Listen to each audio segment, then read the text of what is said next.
આજે હું દરેક માતા પિતા સાથે અને બાળક સાથે અલગ વાત કરવા માગું છું શિક્ષણ સિવાયની. તમારું બાળક ભણે તો છે, પરંતુ એ શું ભણે છે, કેવી રીતે ભણે છે? માર્ચ મહિનાની 17મી તારીખથી તમારું બાળક 24 કલાક સતત તમારી સાથે હતું. પહેલાં તો બાળક શાળામાં જતું હતું, ટ્યુશનમાં જતું હતું, અન્ય કોઈ તમે એક્ટિવિટી માટેના ક્લાસ રાખ્યા હોય તો એમાં પણ જતું હતું. અને જ્યારે એ સાંજે પાછું આવે એટલે તરત જ તમે નોંધ લો કે આજે એ જુદી જુદી જગ્યાએથી શું શીખીને આવ્યું છે. એને શીખવવામાં શિક્ષકે કોઈ ભૂલ તો નથી કરી, એને પોતે તો કોઈ લખવામાં ભૂલ નથી કરી, અને જો ભૂલ કરી હોય તો તરત જ તમે તમારા બાળકને ટકોર કરતા કે આ રીતે કરાય છે. એટલે શાળામાં, ક્લાસમાં અને બીજા બધા સ્થળોએથી તમારું બાળક અત્યાર સુધી ઘણું બધું શીખીને આવ્યું હશે. એમાં સુટેવ પણ હશે અને કુટેવ પણ હશે. પણ જો કુટેવ આવી હશે એટલે કે ખરાબ ટેવ આવી હોય તો તરત જ તમે તમારા બાળકને બચાવવા માટે આંગળી પણ ચીંધી હશે. એ ગાળો બોલતા શીખ્યું હોય તો એના ફ્રેન્ડ આવા હતા ને એટલે એ શીખી ગયું. એટલે આવું બધું તમે કરતા હતા. હવે છેલ્લા 4-5 મહિનાથી તો તમારું બાળક તમારી જોડે જ છે. તો ઘરે તમે તમારા બાળકને શું શીખવ્યું છે?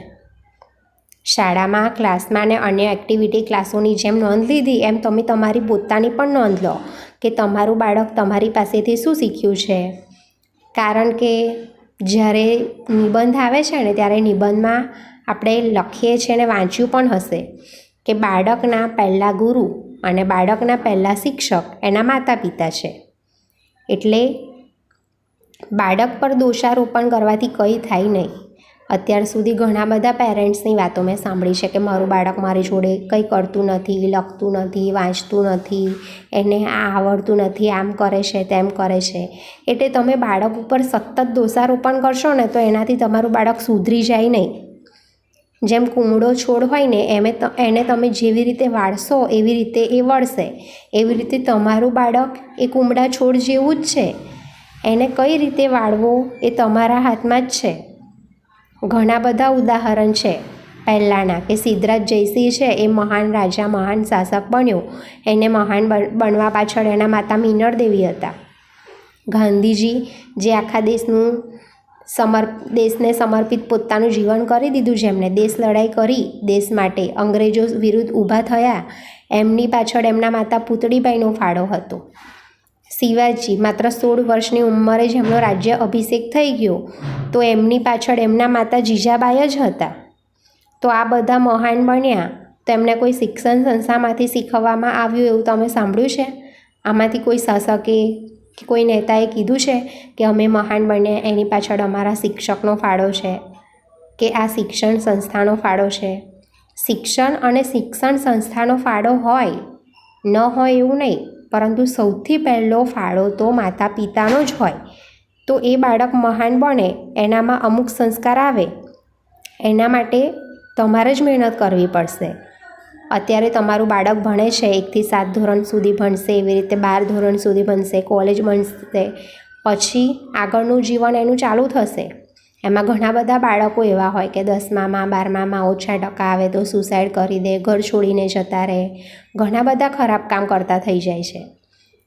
તો એ અમુક વર્ષો પછી તમારું બાળક કઈ રીતે જીવશે, એ શું બનશે, તો એ શું બનશે, કઈ રીતે જીવશે એ જોવા માટે કોઈ પણ શિક્ષણ સંસ્થા ત્યાં આવવાની નથી.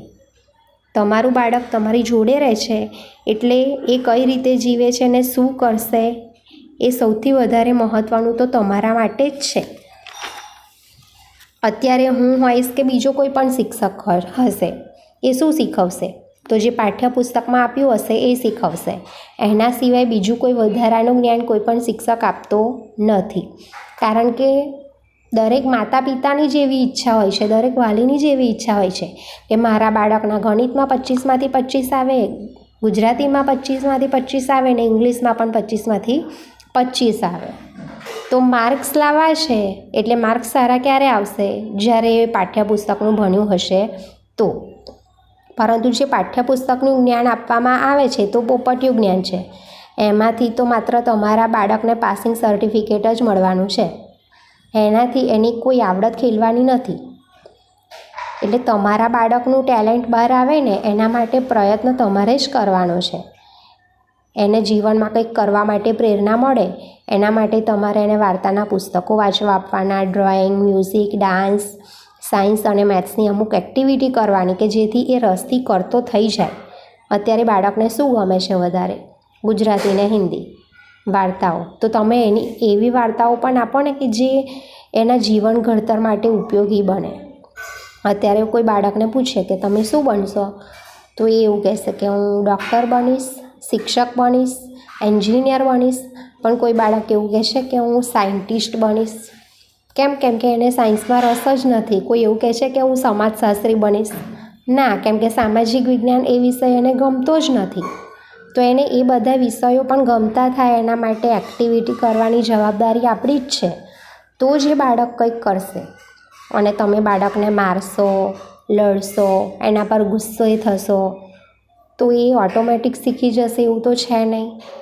તો તમે તમારા બાળકને પ્રેમ અને હૂંફ આપો, એની જોડે બેસો. દિવસના 24 કલાકમાંથી બસ તમારી 24 મિનિટ પણ તમારા બાળકને મળશે તો તમારું બાળક જીવનમાં ઘણું જ આગળ વધશે. એટલે 4-6 મહિના જેમ ગયા છે એમ હજી પણ સમય તમે ના જવા દેશો. તમે તમારા બાળકને ટાઈમ આપો અને એ કંઈક કરે એના માટે તમે પણ પ્રયત્ન કરો.